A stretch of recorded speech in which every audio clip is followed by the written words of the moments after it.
it's Nick Bain, right? Yep. Mm-hmm. Yep. Okay. I ask because, sometimes, surprise, it's like, oh no, it's actually bought in. I'm like, okay. Yeah.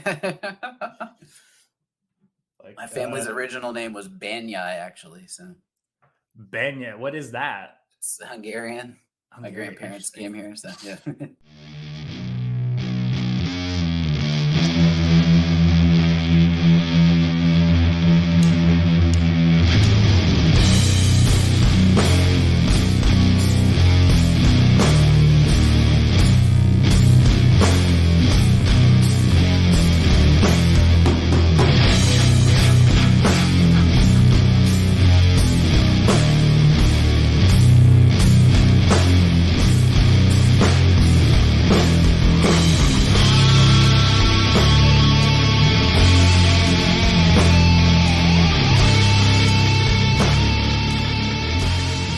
Welcome, fanatics. This is the latest entry in the Diary of Doom. I'm Dylan, and join me as we look back on the rich history of doom metal and its sister sounds based on the recounted tales of its followers. Every week, we'll have a different guest to spin their yarn. You can visit the website at diaryofdoom.com, follow us on Instagram, like us on Facebook, follow the podcast on diaryofdoom.podbean.com, and subscribe and listen to the podcast on Apple Podcasts and Spotify or whatever shady podcast streaming app you want to use. And if you have a question or whatever, you can fire off an email to diaryofdoom1968@gmail.com.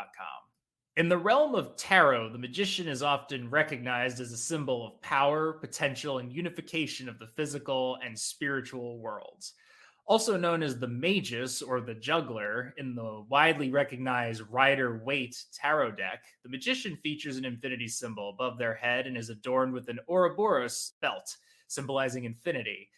The magician is interpreted with energy, potential, and the manifestation of one's desires. The card symbolizes the meetings of the physical and spiritual worlds and the conduit converting spiritual energy into real world action, hence the association with the all too gothic phrase, as above, so below.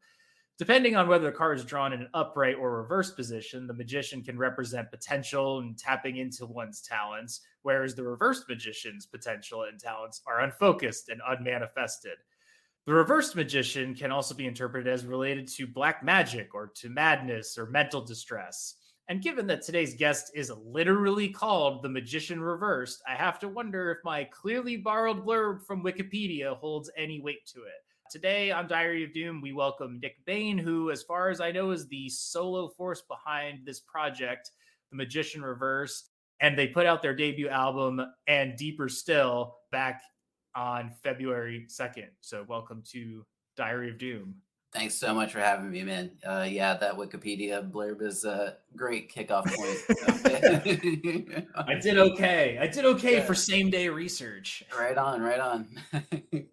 So, for anybody that's not familiar, The Magician Reversed is like a big gothic, doomy, like funeral doom type band. But there's a lot of other stuff going on in there leading up to, where you are now.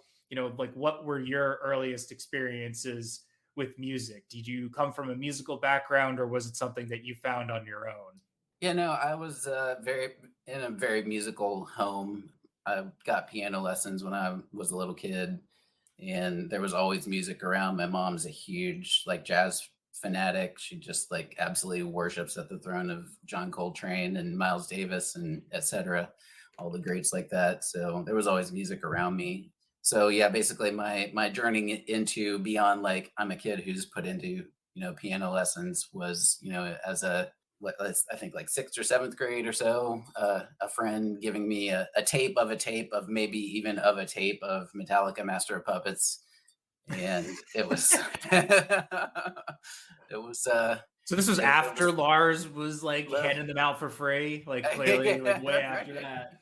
Right, pre-Napster. This was 1990, 1991 or so, which was ironic because, later in the Napster days, I proudly got to be one of the Napster users to get banned from Napster for downloading Metallica MP3s. It's which was an awesome. awesome journey, right? That'd Yeah, be a good patch to have on your right. vest. I I got got banned the from Napster for downloading Metallica. there was literally it was so funny because I logged into Napster that day and it was just like, like a Windows I think I had like Windows NT or something and like that classic Windows pop up. And it literally said like user, and I don't remember what the fuck my name was on there, but it's just a user something was banned by Metallica. And I was like, oh, Oh, that fucking rules. That it is a badge actually of said that. honor to wear. Right.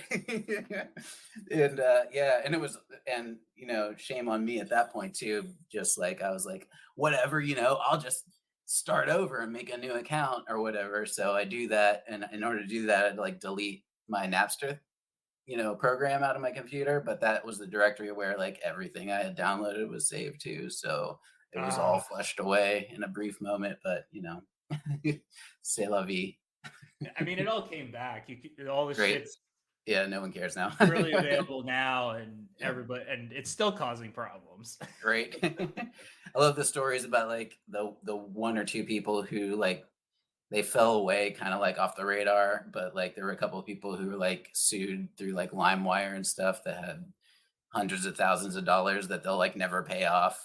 And everybody just sort of forgot about them. Like, you learned your lesson. Okay, I guess we did. But a couple of examples are, as far as I know, still out there paying for downloads that everybody just took for granted. So, what a world.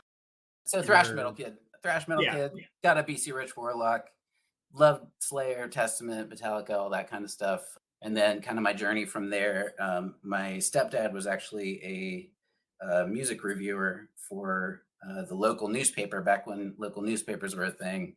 So we would Mhm. get like boxes of like promo press and stuff like that from record labels like all over. So I discovered a lot of different stuff through that in like my mid teens. Kind of found that's where I first heard like Godflesh, where I first heard of like My Bloody Valentine, like a whole bunch of different kind of like UK type stuff like that. That as a kid and like in the early mid 90s in Ohio, we're not going to really be exposed to otherwise.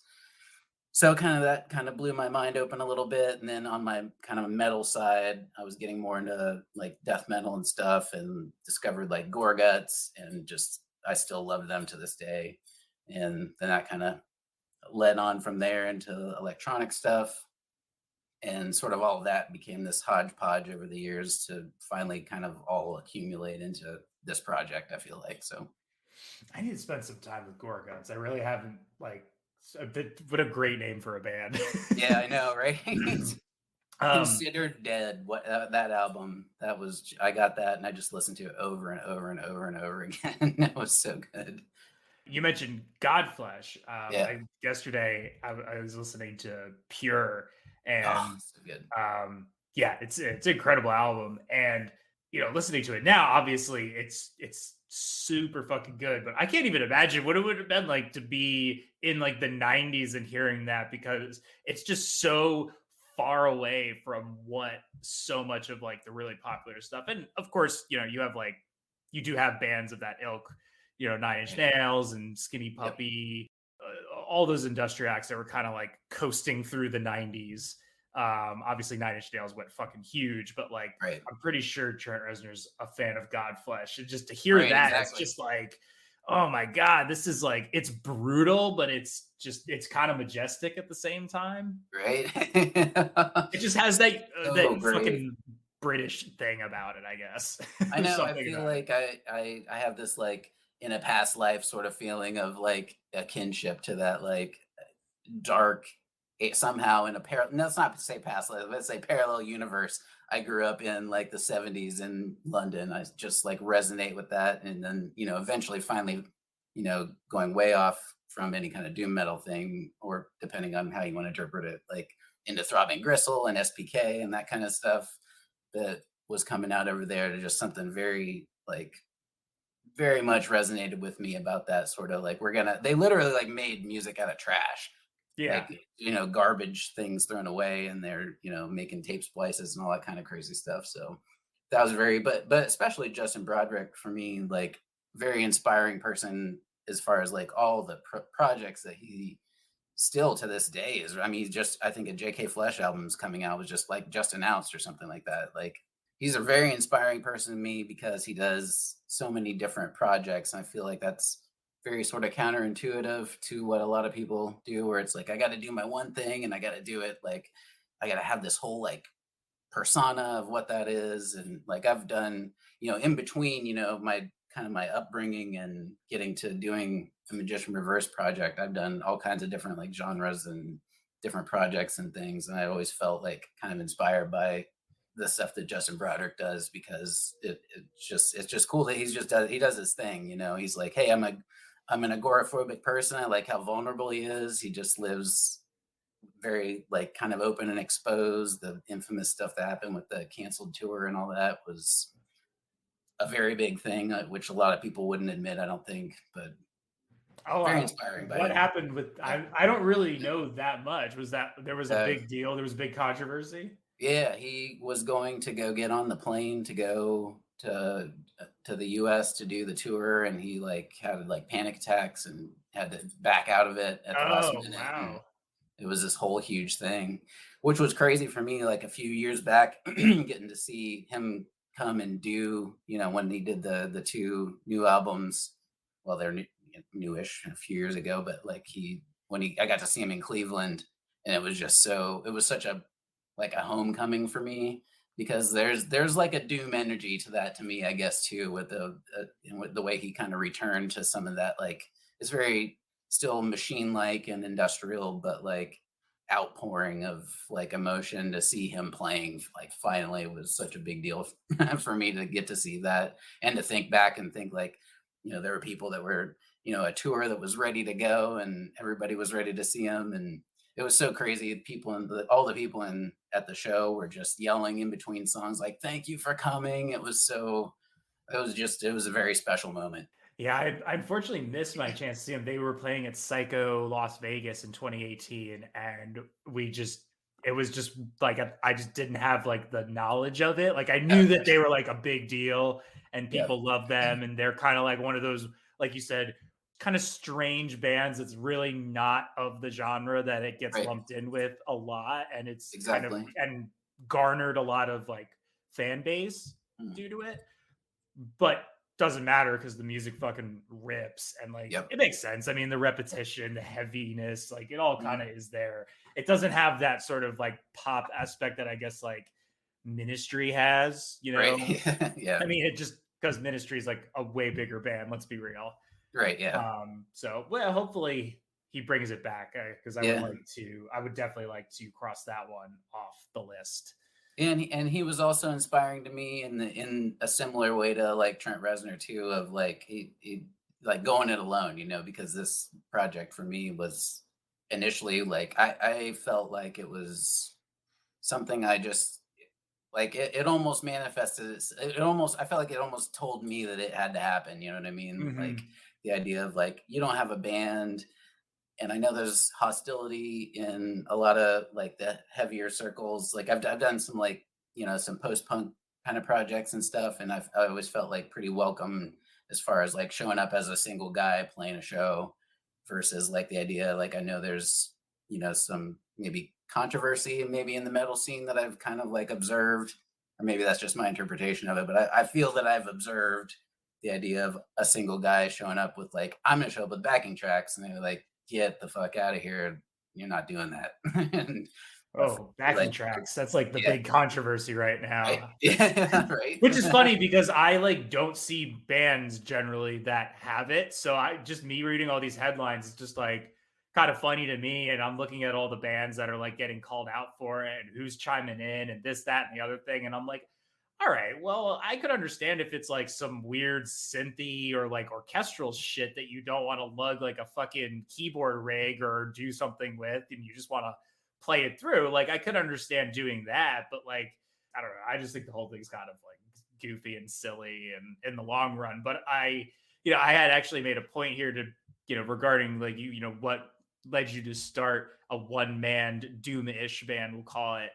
I don't know if there was like I don't know if it's like a controversy so much as like I know that like one man metal acts kind of become a meme at this point. I Right. guess because Yeah. it's Yep. just like, oh, it's one guy in a band. We can kind of like point our finger at that and laugh. Yeah, for sure. And I'm not too proud to like, not be able to be self-aware and laugh at that idea either, you know.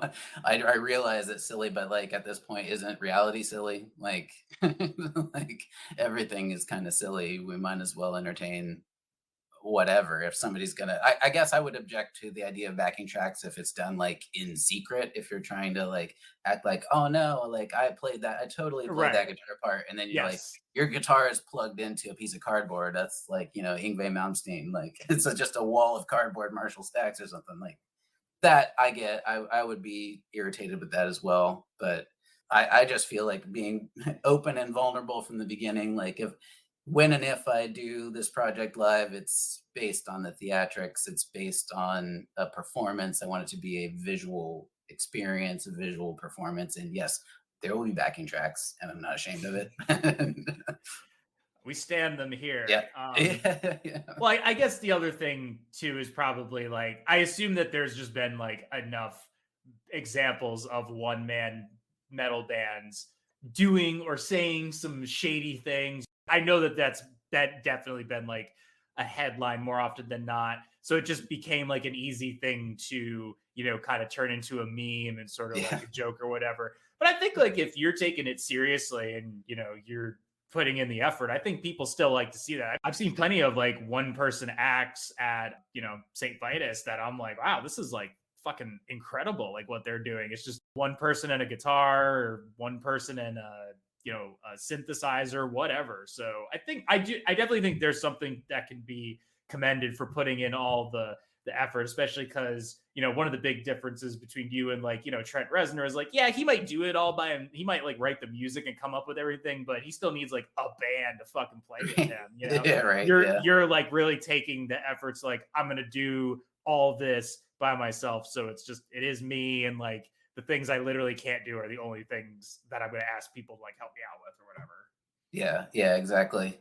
And I think like a lot of that stems, I guess if we want to call it controversy, we want to laugh about it in memes. I really feel like it stems from kind of that idea of like everyone's like hungry for authenticity, really. Like we all want to believe so much that like these, personas that are presented to us are the thing that they are. And we're just constantly like always let down by them, and then people get very upset about the things and find ways to poke at it, and I get it, and it definitely makes sense because there's a lot of inauthentic things happening today, so Mm-hmm.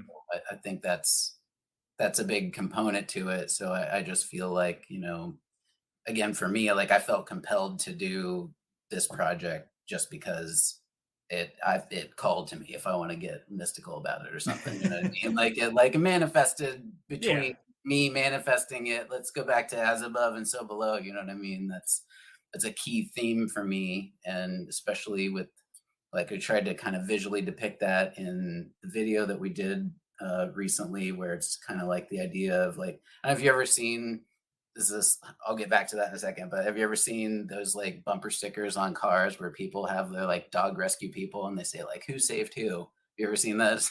Yeah. Oh yeah. Yeah. Yeah. Yeah, Yeah. yeah. So I Yeah. kind of had this idea, like in a kind of tongue in cheek, but also sincere way of like the idea of like, what if it's like who summoned who?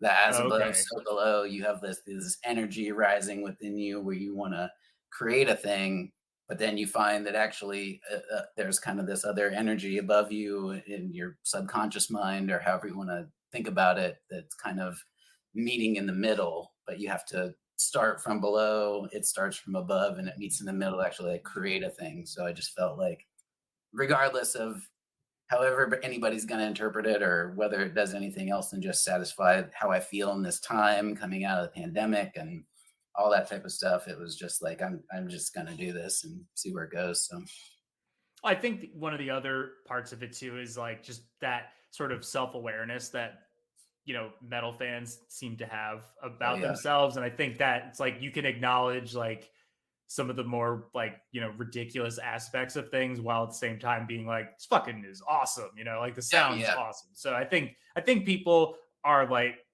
are open to it because they're just aware of like the nature of what the music is. But also if you're just like, straight up like I'm doing all this, and like if you can kind of show that, people are going to be totally into it. So Mm. I'm here for it. Same, yeah. Yeah, we were um joking. We went to see Converge, and Meshuggah came through Columbus recently. yeah, I We hit went to that tour that. too. Yeah, it was good, but like it's just funny. We were joking, like everybody shows up in their metal costumes, just like to speak to your idea of like that self-awareness. It's like we all Yeah. know, and we fucking love it. It's great. Like I want to get dressed up in a metal costume or whatever, even though I just dress like that anyway. But like, it's I don't have to wear a costume. I wear it every day, right? So So, kind of going back to something you mentioned before, like what other kind of bands and projects were you involved with before The Magician reversed? I know you mentioned like a post rock or post punk one, mhm. but I'm sure there were other that tracks. Yeah, right. Yeah. I think the one that's the most outlier is like a very like dream poppy shoegaze project that I did.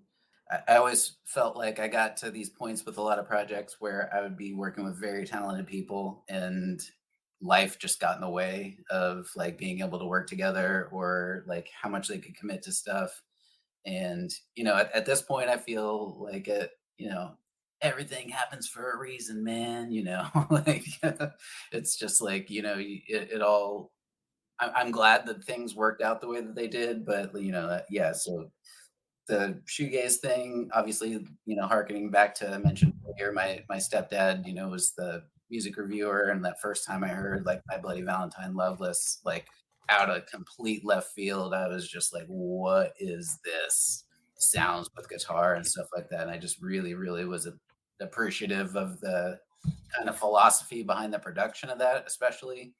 And so yeah, so beyond that too, yeah, the post punk thing, and obviously one guy sitting around. I've got like modular synth stuff and everything, so of course I made like industrial techno stuff. He was not going to. Very big Hospital Productions fan as well. Like I love Dominic Furnow, and just sitting around recording rip-offs of his stuff. So it's what else have I done? I kind of got real depressed at one point playing in like a cover band, which is it's a fun moment in my history where just, some other coworker type people looking to like get back into playing music again because they hadn't done it and I still did it. So they're like, "Hey, we should start a cover band," and just playing certain songs. And they were nostalgic for me because they were kind of like, 80s, some 80s new wave and that stuff before that really like came back around again. And I kind of remember feeling like this is all like see people just going wild at like a cover show, and whereas you like write this, original music and people ignore you, whereas you show up and play songs people can sing while they're drunk and they just love it. And that was just a very odd experience for me too. So People are always gonna go back to what they love, and 100%. Yep. those are the things that they want to hear, and they don't really care who's doing it, but if they can kind of in that moment be like, "Oh my god, this is my favorite song," and they can just get that feeling that they get every time they hear it from the Yep. real artist, like it's got to be a weird moment for a performing art, like to be in a cover band, It and is. if like yourself, and then have that moment of just like, I'm like, why am I saying thank you? Like I didn't write this song. I didn't write Right. these riffs. I didn't write these Right. lyrics. And you have somebody just I mean, And they're sometimes going crazy. They're throwing drinks like at you. Yeah. crying. Like I feel like I've Right. seen people getting like, "Oh my god, I Yep. cried. They covered whatever song." Yep. Yep. 100%. Yep. I've never really thought about that It's a before. very weird experience, yeah, but it was I don't know, it was illuminating to me, and, like, that idea of the emotion of music for people. I think it's kinda, like, speaking to, like, what you're talking about, like, that idea of, like, it's not really even for them if they're crying and, drunk at the bar or whatever, and they love what you played, it's, like it's about, like, it's a feeling to them, it's an emotion in or a moment in time, or whether it's good or bad or bittersweet or whatever, like, it's kinda you're evoking something for them. And I just always that's always been like a thing I strive to. Like I want, it would be great if somebody felt that way about a thing I did, but also it's important that if you're the artist and you're making the music, that like you can look back on a time and feel like accomplished, even if whether you had some kind of like commercial success or not at all. If you're nostalgic for your own time, I feel like it's important for a person's journey and your path to be present in a moment in something that you're making and be proud of it regardless, and not be so capitalistic about the results too. We're very ingrained in this idea of like, time is money, and if you worked on a project and it didn't make money, that we automatically get in this mode of like it, then we failed in some way or something. Yeah, absolutely. That's not the case though at all. So even if it's, again, back to that kind of like feeling of like I was there for the moment, and if other people come along with it, that'll be awesome. If they don't, then I was there. Like I can say that I was there, and that's important, I think. So Now, all that said, yeah. did you have a favorite song to cover? And was there one that you just fucking hated covering? Oh man, this is gonna be some confessional time, huh? We did a Level Tears Apart, Joy Division. I love Okay. doing that one. That was fun. Because I just played I was kind of the multi-instrumentalist in it, so I played synth and guitar, and on Hmm. that one, all I had to play was the synth part. I could play that like 7 or 8 beers deep, and it was fine. Because and it's just such a good song, and we kind of our own version, vamped on it a little bit and stuff, and that was really good. But I felt like that was a song I resonated with enough to feel like when we played it, if somebody said thank you, I could be like, I know that's such a great song, and like feel kind of like Right. that sort of like gratification as well. Oh man, and the songs that I didn't like, I didn't get a so I it was like a very unstable democracy in the cover band as far as like what songs we did. And God, I hated. I don't even remember the band that did it. That Pumped Up Kicks song. Do you remember that one? Yeah, I think I remember it. Oh, Foster the I People. Foster the People. That's it. Man, I hate that song. I don't think I've ever listened to this band, Yeah. No. but I feel Good. like I've seen Oh. their name Yep. everywhere since like Whew. late high school. Yeah. Ooh. Hated that song. People really like to dance to that song. I I think would I would probably know it deliberately if I mess up heard on it. that sometimes, yeah. All the other kids with the pumped up kicks Oh, yes. Okay, gotta that run song. faster. Ooh. Ah, Yeah, that's one I could absolutely see me just mhm. being like, ugh, because I don't even like the regular version. Oh, no, it was ugh, sheesh. Dark times. Out of Yeah, darkness is and it born was something played a sincere. lot. It was Yeah, played it a really was. lot. It really Yeah. was. Ugh, yeah. So that sucked. But I don't know, even like funny little, goofy moments of, mundane things like that, I feel like are part of an overall story of like just being, get that kind of stirring dissatisfaction of just like, what am I doing playing in a cover band right now? Right? Like, what am I? I mean, I know I'm making money and getting drinks for free, which is the only way you do that playing music until you get Right. to some threshold. But man, it's soul sucking. But also, I wanna I wanna try to yank it back into the deeper meaning of above and below. You know what I mean? Like it's that idea of like those crushing moments when you're being pushed down. There's also the only reason you feel pushed down is because there's a part of you that's like above still. You know what I mean? And the further you push it down, you're creating this tension, and it's kind of like to get kind of like metaphysical about it. It's like it's almost like you're tuning yourself. You're tuning a string on a stringed instrument, a guitar, or whatever else. Like the more you're pressing down away from yourself, the more tension you make there until you can actually like make something resonate to actually be honest and sincere and something that you want to create. So Yeah, that makes sense. I guess I have never really like thought about that phrase so much, but mm, that's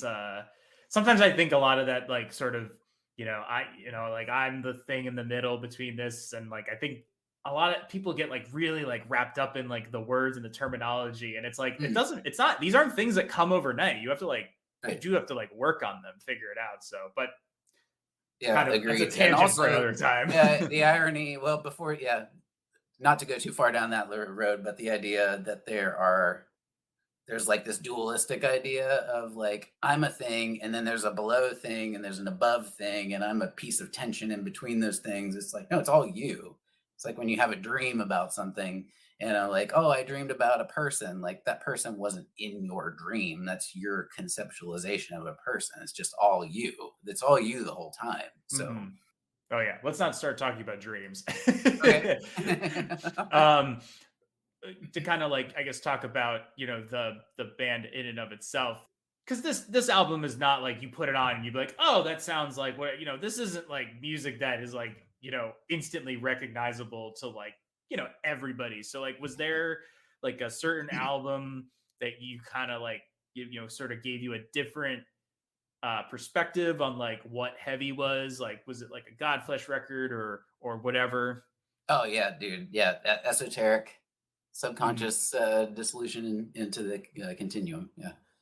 Gosh, what year was that? It was right. It was within a couple of years of that coming out, I think. There was this band called Maudlin of the Well. I don't know if your listeners might be familiar. It Um, sounds familiar.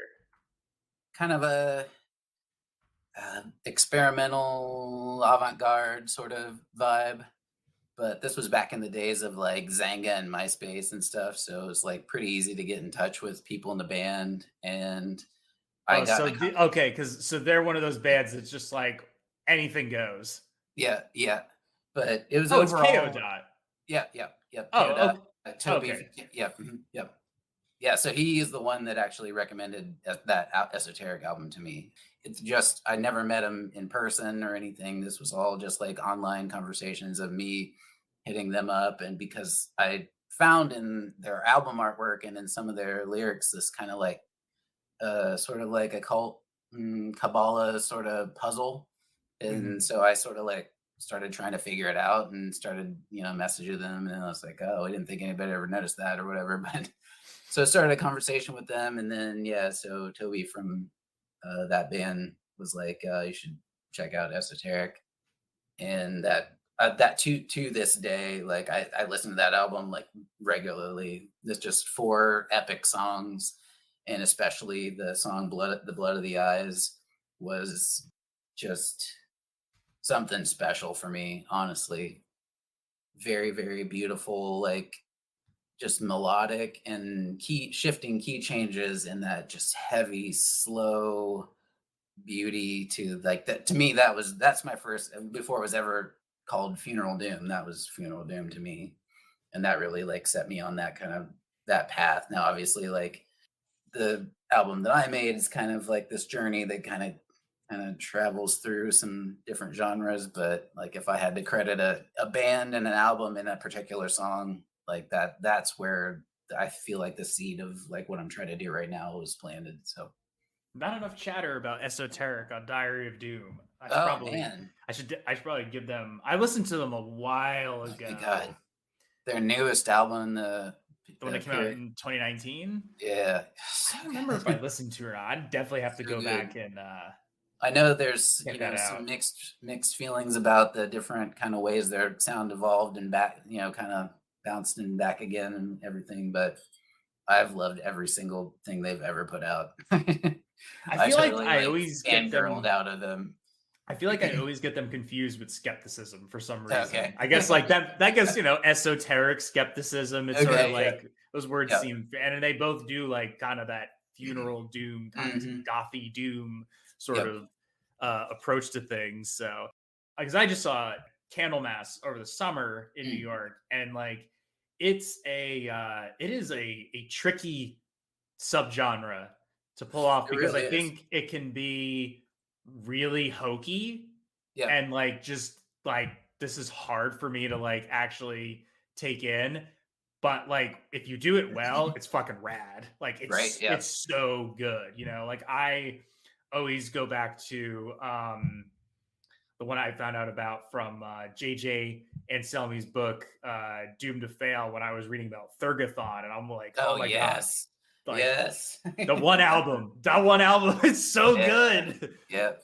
Like everybody's always like, "Oh, get get Dark Throne to play at this festival, or do some kind of Celtic Frost thing. And I'm like, and I don't know if like if people in the band are like, if any of them have like passed away or anything like that, but like if you got that band to get back together for a Oh my festival, God.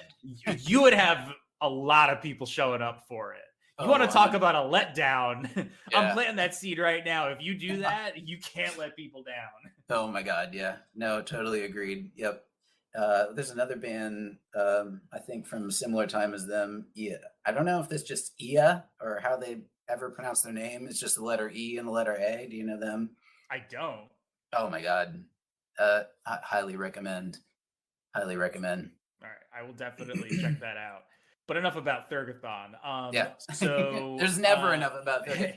right. So I guess like I was kind of on the right track with the whole tarot deck thing and whatnot. Mm. So like, what does the name of the band mean, and like, what's its origin? It was also kind of funny. I told my partner I was doing this interview, and I mentioned all the tarot shit, and she's very much into it to the point of going, that's the third sign I've gotten that I need to do some tarot. So it was like between this, the eclipse that happened, and her Yes. 1 year work anniversary, the stars or the cards aligned for sure. But This has been a hell of a day. I woke up to make sure I got some photos of the blood moon this morning at 6 in the morning. I did Yeah. not see it. It was beautiful. Yeah. I mean, I live kind of like west of I'm on the east side of the city of Columbus. It's not like a huge city, but it's enough that Mhm. there's light pollution and it's kind of hard to see, but I mean, I'm it in was the still worth fucking seeing. like, Yeah. Yeah. I'm You're in in New Brooklyn, York, right? so yeah, I'm in Brooklyn, so Yeah. it's like light pollution Yep. central. I mean, you probably still would have been able to see it, but it's a Yeah. lot of really bad light pollution out here. Yeah, my three signs for today were the blood moon to wake up to a gigantic crisis for democracy voting today, and then I get to be on Diary of Doom. So it was a crazy day for me. Oh Like God, that that's was my stressful. Yeah, day. to be recording on election But yeah, day. so I spend like a lot of time kind of in my head, and I always feel like for me, tarot is always like I don't know. There's a lot of from an outsider perspective, the idea of like kind of like fortune telling and telling the future and stuff like that. But I feel like the true meaning of tarot is introspection. Hmm. That's sort of my philosophy about all. I appreciate a lot of kind of like spiritual practices and things like that, but I believe them all to be just that it's all aspects of yourself and what's it show you. So to me, tarot is like it's the mirror basically what you see in the tarot cards. It's not like getting like to me like getting your tarot read by somebody else is kind of like counterproductive. Like you read your own tarot, you learn Hmm. about it, and you see whatever the cards evoke in you. That's what it's about, is what it evokes in you. It's just a way, like a kind of a talisman to sort of just self-reflect. So kind of in my road in doing that, like I was in a point in my life where I sort of felt like, kind of this sort of illusory, sort of everything wasn't really what it seemed. And the more time I kind of spent on that thought, I sort of started to feel like almost culturally as a whole, it's sort of like our society has done a tarot reading and we drew the magician reversed, where things aren't what they seem. There's kind of this things are not in alignment. We're not we're not the magician upright where everything is in alignment. We've got all four of the suits to our ability to manifest whatever we need at any moment. We're just in this very anxious, illusory sort of time. And like I wanted to make the project called that because I wanted to kind of inspire the idea of like think about first off, dismiss the idea of tarot as some kind of fortune telling and think about the meaning of like what's the magician reverse and how Hmm. is it that it applies to us as a whole. And so I wanted to kind of like take that idea and then do sort of like a very occult inspired sort of journey into the idea of if you were to see that you drew the magician reverse, and the way you interpret it is like I need to set myself aright and go on this journey through into my own darkness and then, wrangle all my own demons and all my own kings of hell in my mind into a powerful thing that are all acting in concert and together. What would that look like? I guess was the question, and how would that sound? Especially, going back to all those loaded ideas of one man metal band, and is this even whatever? Should you even do this? And I just felt like I just wanted to create something to kind of add something deeper, and then also, just to get a chance to play guitar and Hmm. have fun, too. I wanted to get away from like what we talked about earlier about the idea of everything's got to be capitalistic all the time and has to have a value and has to have some kind of worth. And it was like it's worth doing just if it's worth doing to me, and just to do it to enjoy it and to kind of maybe learn something and kind of make my own sort of grimoire about this journey, because that's the whole, it's very concept album. And I know the runtime is very much asking a lot of a listener. It's Yeah, it's a like short. lot. It's like movie length. Yeah, right.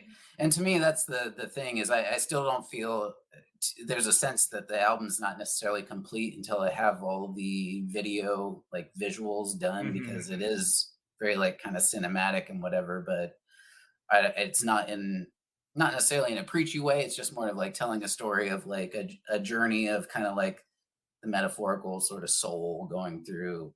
You're in this mundane life, you feel this calling, you become kind of an acolyte, you meet your master only to find that the master is telling you that you're the actual master, and then you go through these trials and tribulations to have this sort of final revelation that all wraps all those things up, whether you want to symbolize them, as kind of symbolize them in the lyrics with like the tarot decks or the tarot suits, or like demons and angels and whatever way you want to make the metaphors of it.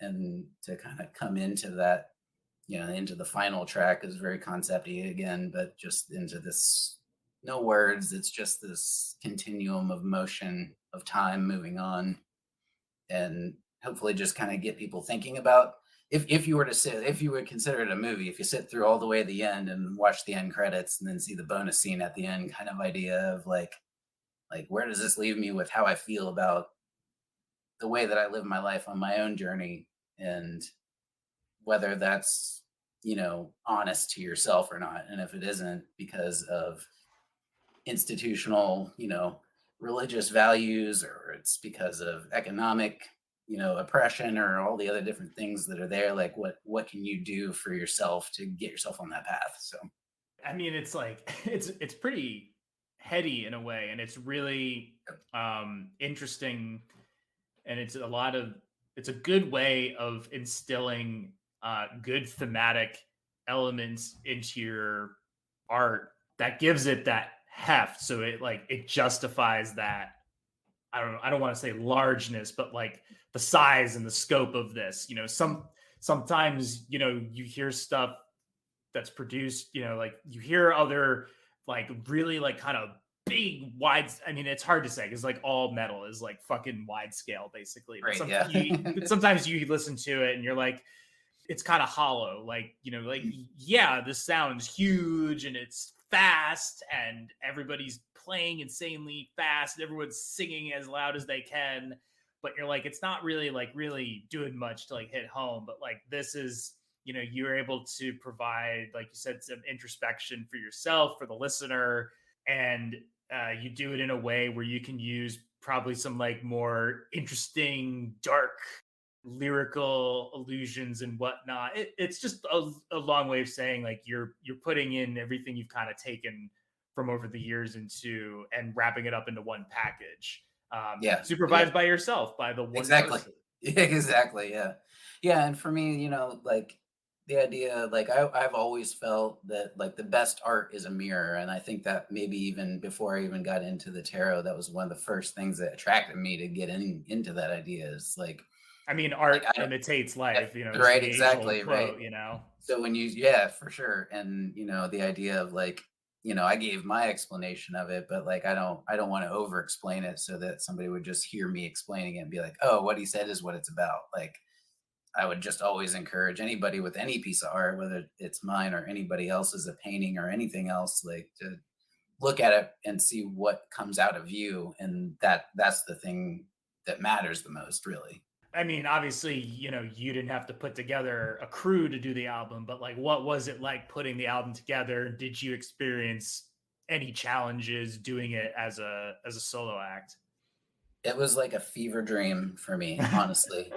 I recorded it so fast, like, I started like I officially like say the christening or start of this project was it's been brewing in my mind for like several years beforehand, but something about as the winter solstice approached in 2021, there was just this like I felt that it was like the pressure, like that bubble that was ready to burst, and then just it suddenly just happened, and I was just like constantly just like I'm recording just ideas.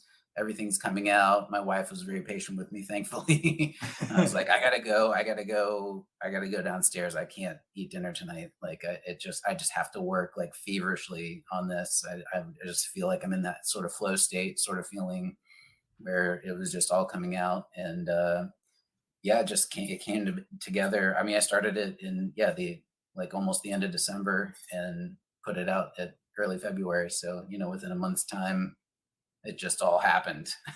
So I'd say the hardest part was after I did it, I was like, oh, what now? What? Like, what am I doing with this? Like, I kind of just put it out there and tried to, I think that was when I, first reached out to you all and to some other places. Just like, I don't know what I just did, but here's the thing I did, sort of.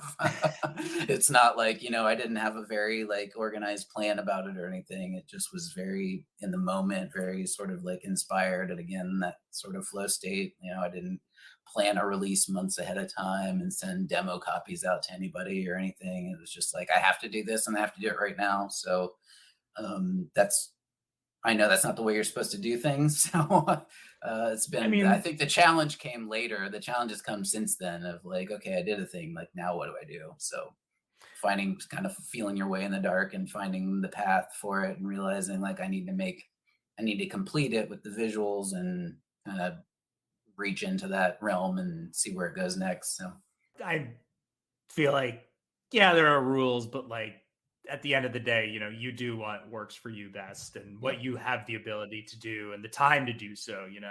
You mentioned you put out a video, and there is this very dramatic like visual aspect to it. I have not seen the video yet, but like your profile picture on Bandcamp and you've got some pictures up on your Instagram and whatnot with like the cloak and the goat skull or whatever it is, or the mask on and everything like that. So there is this dramatic element to it, and that's what you did to take it to the next level. You did this video for it. like I said, when I recorded it and as it was like happening so fast, like there was a very visual like story to it. And I am a huge fan of the death metal band Portal, and I just love their. I work in IT to pay the bills, and there was a time I worked in like an operations center, and Mhm. in the morning when I was in like a really bad mood, I would like open up a window on my browser and like play like live Portal shows and have my coffee. And then I'd be like, nobody talk to me. I have to have my coffee and death metal before I can like focus on this day. Yeah. But like, I was so inspired by them. And I've like, even going back to being a kid, like I loved Guar, and like the theatrics have always like been a Oh big my deal to god, these me. guys look so cool. Yeah. It's like having Pyramid Head like Yeah. play Yeah, he's on done some stage. different variations of, like, the different, yeah. I love those guys so much. Very inspired by them, and I feel like around the time when I was, like, getting to that point of, like, the band's gonna be called Magician Reversed. I don't really know what the music will sound like yet. Maybe it'll just be death metal. Maybe it'll only have some death metal. I don't know, but like those are very inspired by those guys, and sort of the themes and the evocative, some of like that evocative, like nonsensical lyrics too. I was always a fan of that sort of just going back to sort of the Lovecraft uh, discussion we had earlier, like the Lovecraftian themes and all that stuff. Obviously like Mhm. full disclosure, obviously, we all know the problematic stuff about Lovecraft and all that stuff, but like, thematically in the stories and that like eldritch horror is very something I really enjoy a lot.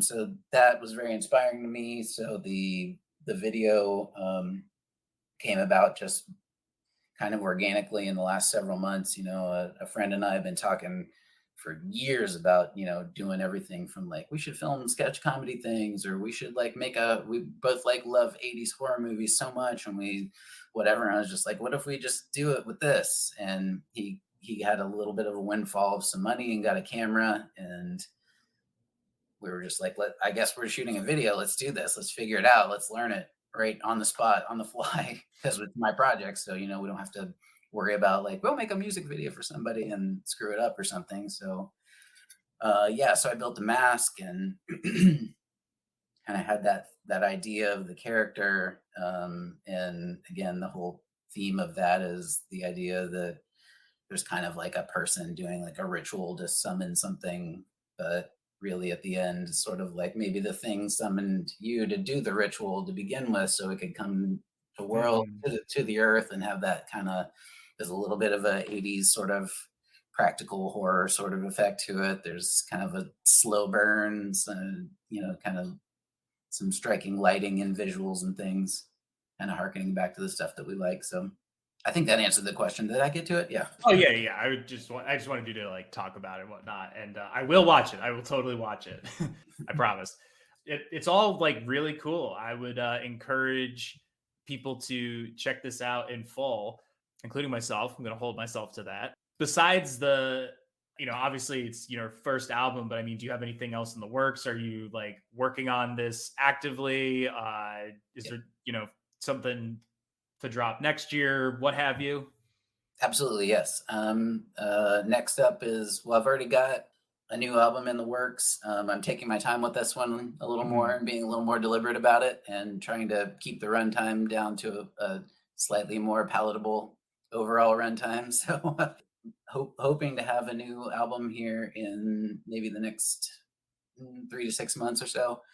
And in the meantime, also, I'm working on this, starting my video kind of turned into a whole film project as well. But we're also going to, what started as we're going to do one more video has become, we're kind of planning right now to do a trilogy of videos for the segment of the album that goes from the trials. I split the trials song up into trials 1 and trials 2, and Mm-hmm. then tribulation. Going to start filming that here in the next month or so. And each of the 3 videos, as a little like teaser, will be sort of done in a different, each one will have kind of like another 80s sort of like inspired horror theme. Right now it's kind of going to be that like cerebral sort of part 1, sort of like a slasher movies part 2, and then on into a a WTF moment for the exit of reality into part 3. So hopefully those 3 videos will be done maybe around the time that I drop a new album as well. So Nice. Gonna yeah. get David Lynch on our ass. Just Yeah. weird stuff. Oh man, what a dream. I'm a huge Twin Peaks fan. Same. Love the last season. Mm. Have you been listening to anything lately besides Thurgathon and all that? Yeah. My tastes kind of like fluctuate with the weather. They kind of go all over. Like I really love the speaking of the Twin Peaks sort of vibe, the Lovecraft Sextet album. And I can't think of the name of it right now. Gosh, it's the pink one. I'll call it the pink one. That's very like Angela Badalamenti, like sort of Mm-hmm. jazzy 80s sort of thing. And then on the doom metal side, Coliseum is a really, really great band that I I really. saw them a long Oh, did time you see ago. them? Okay. Yeah, I saw them in Pittsburgh opening up for Baroness. Oh, very cool. Okay. Yeah, Nice. it was like not long after Baroness had their bus accident, and so it was a fairly emotional show. Yeah, it was really Oh, cool. It was the wow. first time I was seeing Baroness, and it was with the old lineup. So Oh, like cool. it was it was back so like what's his name? So like Pete was still in the band, but Okay, yeah, sweet. Coliseum opened. Yeah, they were cool. They were heavy as hell. Yeah. Love those guys. Love Shape of Despair, just like really hits for this time of year. Like they Hmm. were a band that for me initially, I didn't really care for them initially. I didn't really like the musical singy sort of stuff with the female vocalists and stuff, but it really grew on me over time. And I just feel Hmm. like it's like the perfect soundtrack going into like November now for Yeah. me. So I love those guys, and man, I love that the Lord um, album that came out. That's kind of it's another one of those like very soundtracky sort Oh, of. the Greg Anderson album. Yep, yep, Yeah, it was good. I liked it. yep. I really really dug that. So that's kind of my vibe going into November. I think so. Nice. I have a very long list that I'm unfortunately going to make you sit through, but Okay, let's hit it. I want to just do it just because like I have to keep like current with this stuff. So this is like several weeks what I've been listening to over the last few weeks or so. Listen to Collapse Culture. Listen to their album "Drag Your Coffin, My Lord." That's a side project of somebody in Kowloon Walled City. I really dug that. Very cinematic. Listened to Escuela grindcore album. Saw them earlier this year with I Hate God. New album's called Memory Theater. If you're into grindy stuff, check it out. I listened to this blackened death metal band called Strigoi. Got kind of a Hans Zimmer vibe to it. Lots of like bombs. The album's called Viscera. It's pretty cool. New Ken Mode album. Just saw them the other day at St. Vitus. For anybody that's not familiar with them, abrasive, noisy metal stuff. Good shit. Good show too. I listened to the new Acid Witch album. They were great when I saw them at Maryland Death Fest.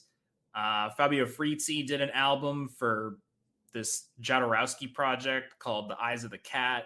I listened to the San Francisco death metal band Acephalix and their very long titled album Theothanatology, which is a great fucking name for an album. That's great. Dipped into Tenarowin again. They're that Tureg rock band. They fucking rule. I missed them at Psycho Las Vegas, just like Godflesh. And unfortunately, they canceled their planned tour here pretty recently, so I still haven't yet to see them. Checked out the new Goat Horror album, thought it was pretty good. Dipped back into Woods of I always remember the quote this guy said about how to pronounce his band's name, but I always never know how to say it properly. Woods of Ypres. I think it's Ypres. It's not the Y that throws me off. It's the Pres, but I think it's Ypres. Definitely a band that got me like deeper into like underground metal stuff. That band fucking is fantastic. Listen to the German synth pop band Wolfsheim, also really fucking good.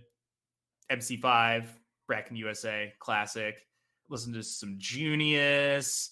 Listen to some Converge. Listen to Fudge Tunnel for the first time. Hate Songs in E minor, Teeth EP, and Creep Diets. Fucking incredible. Love it. Like industrial, heavy alt Classic. metal. It's so fucking good. Another recommendation from John from Conan. Some Blood Ceremony, because I saw they were going on tour with Uncle Acid, and they're pretty fun. It's Doom with a flute. New Dark Throne album is good. New Dead Cross album fucking kicks ass. There's this awesome instrumental stoner psych band from Germany called Godzilla in the Kitchen. And instrumental stoner is very much my thing, as is Godzilla. So this was like I felt attacked at how marketed this was to me, but I love the album. That Do you band, hear the new hmm? Naja? Do you like the new Naja stuff? I don't know On if that I note? listened to Nadia. Oh man. That's like is that the 2-person band? Yep. Okay, I don't think I've listened to that. I'll definitely add that to my list. That band Worm from Florida Yes, Blue Nothing, the Blue Nothing one. rules. It's so Dude, good. love that. Yeah, Yes. All the guitar solos are nuts. yeah. Oh yeah, love Um, that. they're they announced a show at St. Vitus, and like as soon as it got announced, I was like, I'm buying a ticket. Like, Oh yeah, hell and yeah, man. God, I wish I lived there. Yeah. listen to Rip to Shreds' new album, their death metal, Faceless Burial, death metal, Mother of Graves, death doom metal. Go going to see Merciful Fate soon, so I had to go back and listen to Melissa and Don't Break the Oath. I can't fucking wait. Hell yes. I've never listened to Bjork before, so I What? was like, I guess I'll listen to this new Bjork album. Oh no, go And back and listen to Homogenic. okay. Homogenic's the album, then. That was the one that got me in like 98 or whatever, I think, when I got it. Yeah. Yeah, I mean, I've always thought Bjork was pretty cool. Like, she's a very interesting person. Obviously, I listened to the new one's called Fosora, and like, it's weird and interesting. I don't really Yeah. know how else to describe it. Like, I'm not sure I will necessarily go back to this one, but I'll definitely check out the other Bjork Oh album. yeah, the Homogenic album I got like on the same day I bought Aphex Twin Selected Ambient Works, and like just those two albums will blow your brain apart in the I'm right sure. frame of mind. I'm sure Yeah. you've heard of Cro-Magnon then. Oh yeah, yeah. Yeah. That is some strange stuff too. Like Yep. weird psychedelic industrial music. Listen to Pity Sex, which is like lo-fi fuzzy punk. Listen to this other strange kaiju metal band called the Mad Kaiju. The album's called Solve et Coagula. It's pretty good. I think they're from Hey, all Spain. right. Maybe As I'm above, wrong. so below. There you go. There it is. There it is. VHS has a new album out. It's called Deep Gashes and Long Lashes. It's all giallo themed. Voivod put out an EP that's just their covers of the Ultraman theme. Very odd, but very on brand for Voivod. I need to check that out. Okay. Listen to Bestial Tongues, which is a New Jersey death grind band, and I gotta listen to my Jersey bands. Also checked out this band Prison Affair. Thank you to Jillian from Ruby the Hatchet for the Wreck. It's like light synthy punk stuff. I really liked it. Like really, really impressed. They just have a bunch of demos out. So then listen to some tapes a while back. Fulci, they're great. Buds and Old Iron, and shout outs to Finn, who was previously on the show under his moniker of Boozum. Thank you for giving me the tape, man. I appreciate it. A couple of shows, like I said, I went to see Ken Mode. Saw Russian Circles yesterday with my buds in Resin. Classic. They were fucking fantastic. Earlier in the month, I saw Slift, the psychedelic rock band. They're fucking incredible show. Great support from You Said Strange and Native Son at Elsewhere. And then earlier than that, maybe I mentioned this one, I don't know, but I saw the totally stacked bill of God is War, Mortuous, Vermin Womb, Full of Hell, and Blood Incantation at Brooklyn Monarch. Yes. I Fucking love Blood crazy Incantation. lineup. Yeah, they're That awesome. new album of theirs, that just all synth. Like, yeah, it's good. Yeah, that's so fun. Yeah, and especially because I love like ambient synth stuff and everything. I love that.